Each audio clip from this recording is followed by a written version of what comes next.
not gonna go into it because my brain is like fried by the end of the day.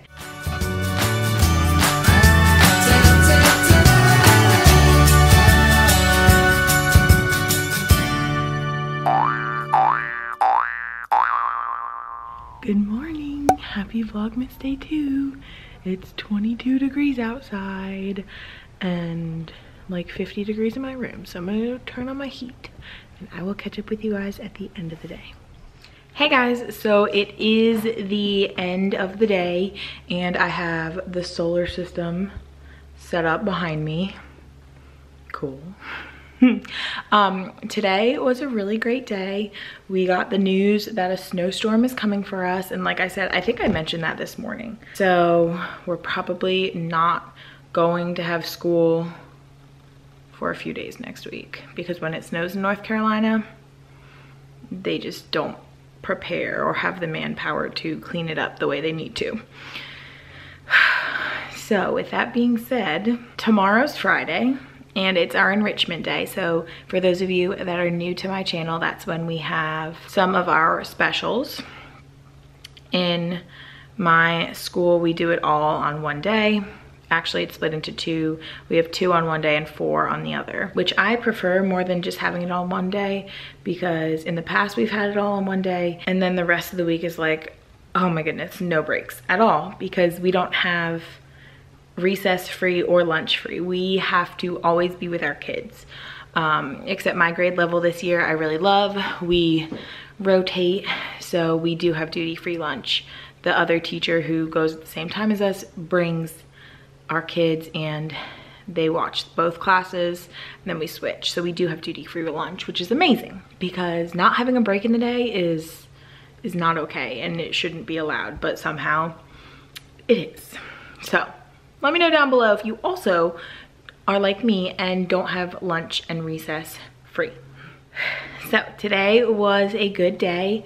I'm doing multiples of 10 right now in math and all of my class got it. They're seeing the pattern, they understand the why, because we broke down, we decomposed, like if it's 40 times 8, yesterday we decomposed 40 into 4 10s. So I showed them the why yesterday and then I showed them the trick today. I'm not gonna go into it because my brain is like fried by the end of the day. In reading, we did more with character traits, kind of how the character changes throughout the story, like I showed you in my Vlogmas yesterday. If you missed it, click right here now. I think it's on this side. I hope it's on this side. It might be on this side, but click there to see Vlogmas day 1. I'll show you the anchor chart that I made about characters driving the story, and we had a great discussion about why characters are so important to the story. In writing, we worked on our informational writing, so we are collecting research on a planet right now, which ties directly with science because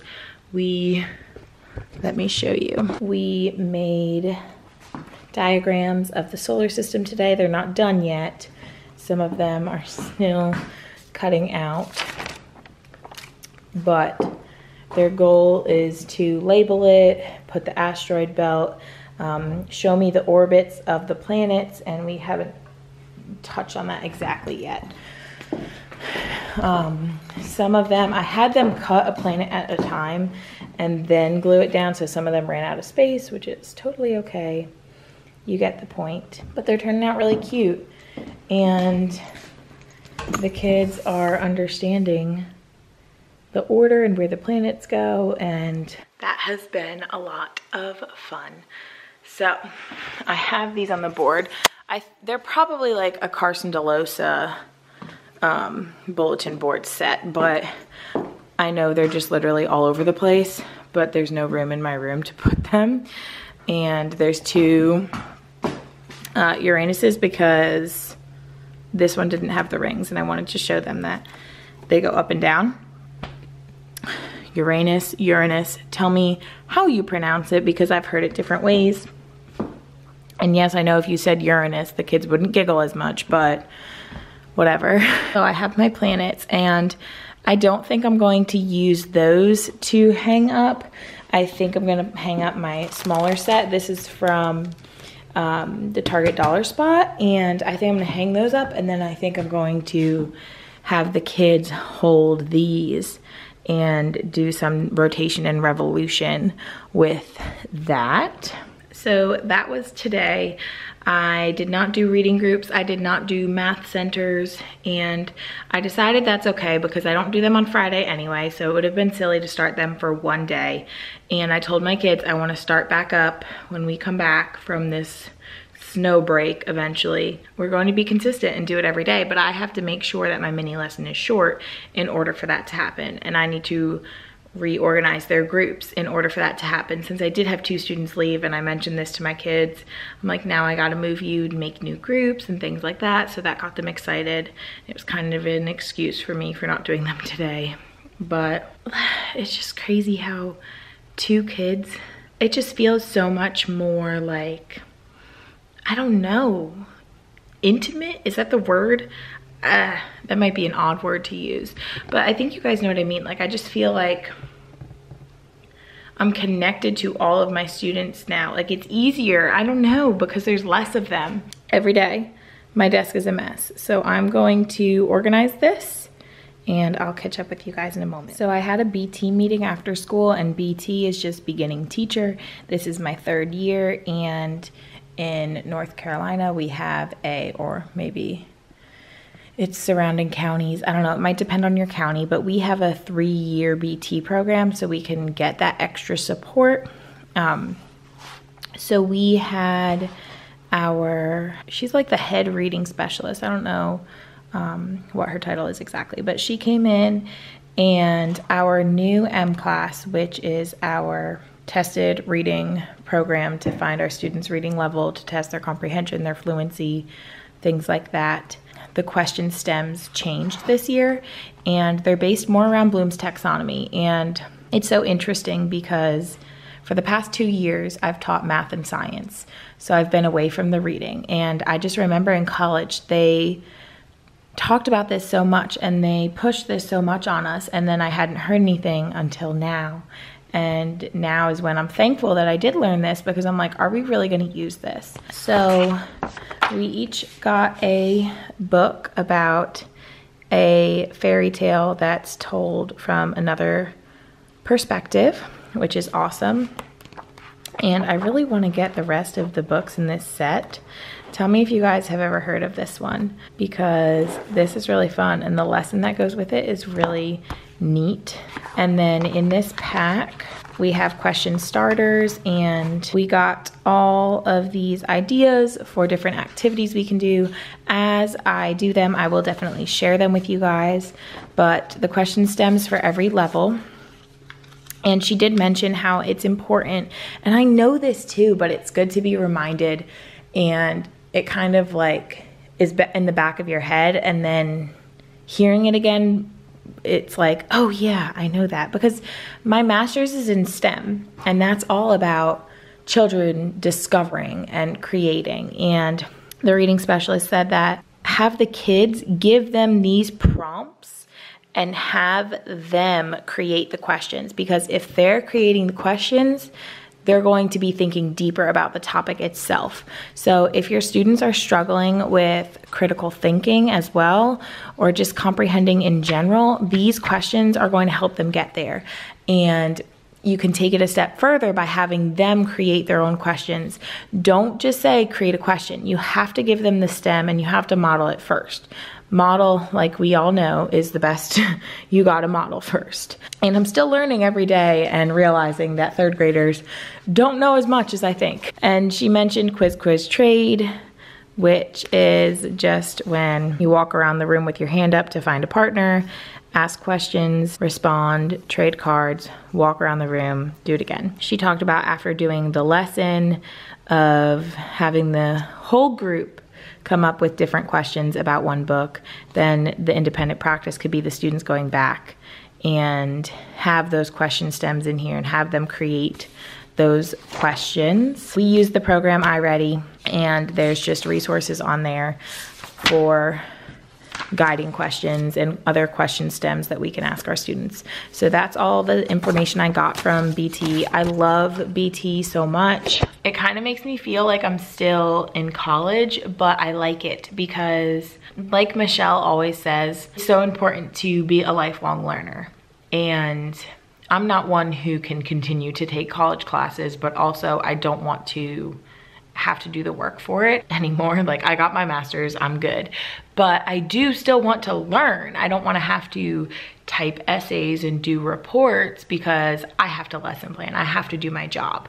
But I love watching webinars and watching other YouTubers because I continuously learn new information. And I think as teachers, that's why this teacher tuber YouTube community is growing so much, because we do love learning, and watching each other, we learn new things daily. So BT has been that for me, besides regular professional development that we get. And I feel like a lot of the professional development I've had lately, or actually ever since I started teaching, was always so repetitive. And I felt like I just learned this in college, why am I learning it again?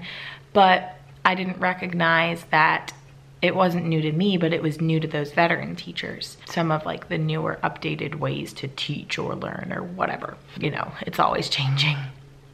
So BT has been that lifelong learning for me. And this is my last year, since this is my 3rd year teaching, and I'm kind of sad to see it go because it is helpful, and it is also helpful to observe other teachers. I get to observe other teachers through this program, and my county pays for my sub. I strongly suggest that if you have the opportunity to go observe a teacher either in your school or another school, I always prefer going to another school because then you see a different environment, and you don't want to keep yourself in a box, like only know about your school, you know? You want to see what else is out there. Anyway, I'm staring at this book because there is a company, I don't know, it's a company who gives back to our school all the time.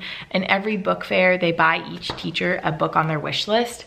And they bought me The Sun Is Kind of a Big Deal. And I'm so excited because this is what we are learning right now. And this book is precious. It's like one of those fiction, nonfiction books.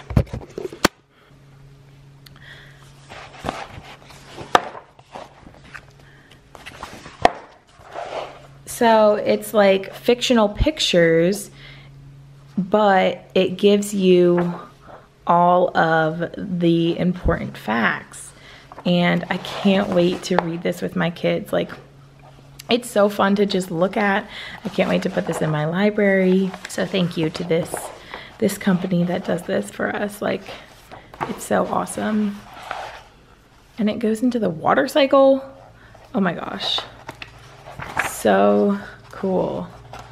Photosynthesis. Wow, I didn't even realize that. There was a part, and it has a glossary, which is, you know, always good. So that's fun. And this is going to be fun next year when I talk about the difference between fiction and nonfiction again, and text features, and incorporating this in to show the kids all the different types of nonfiction. So tomorrow, like I was saying, we have enrichment in the morning, and that's our planning time and the time we get to PLC and meet as a grade level and just discuss different things. And then we have a few moments, and then we have recess, and then we have lunch. And then we usually have about 2 hours to teach math and reading, but we have our holiday chorus concert tomorrow. So that will take up some time. And we usually use Friday as kind of like a review fun kind of day. So I have 2 sets of task cards. I have one for multiples of 10 and I have one for character traits. So I haven't decided how I'm going to set it up around the room yet, because I do have my sticky clips set up, but both sets of cards won't be able to fit on that. And it's not like I have a chunk of time and then lunch and then a chunk of time. I was also thinking maybe the math ones I'll keep at the kids' desks because they have their multiplication tables, and I've been letting them use that because they don't know all their facts yet, and I just want to see that they understand the pattern. And seeing the facts and finding the facts is going to help them start memorizing. So I think I just decided I'm going to put the reading ones around the room on the sticky clips, and I'm going to keep the math ones at the kids' desk. So I'm going to have half the class do the math, half the class do the reading, and then swap. That way we can do a little bit of both. And I just talk so much, guys. I usually have Math the Room as one of my stations, and I call it Math the Room, and that's my task cards around the room. And I used to mark the ones that were right, mark the ones that were wrong, and then 2 days later the kids would come back to it and try to fix their mistakes. But there was never a time where I could meet with them again and come together and say, okay, this is what you missed and this is why you missed it. So I want it to be that extra practice, but I want it to be meaningful. And I mean, I know I can have them with a partner who can help them out, the lower ones, but then I feel like the other partner does all the work and the lower child is just copying, and I don't want that to happen. So I kind of like the kids to be on the same level and either like struggle together, and so I can see they're struggling, and then I guess I pull them in small group. I don't know, it's a whole mumbo jumbo mess. You know, we don't have enough time for everything. So I do really like 3rd grade though, because it's very basic. As of right now too, like addition, subtraction, multiplication, division. Like even though we're doing different things with it, they're still along the same lines of the same skills. 3rd quarter is when we get into geometry and fractions and area and perimeter and everything. But those skills still use like addition, subtraction, and division and things like that. So I love how it flows together, and it's not like, oh, this skill is completely different, but I need to go back and make sure you understand it, even though we don't do anything with it throughout the year. I need to head out because the snow's coming. Like I said, North Carolina freaks out. I'm originally from New Jersey. Every day I'm sounding more and more like I have a Southern accent, and I can hear it in myself now. I don't know if you can tell in video, but like when I talk on the phone to other people with Southern accents, I like get that draw, and it's kind of cute. My boyfriend has a strong Southern accent too, so yes. So I need to go to the grocery store is what I was saying. See, this is where my mind is at the end of the day after teaching 21 children all day long.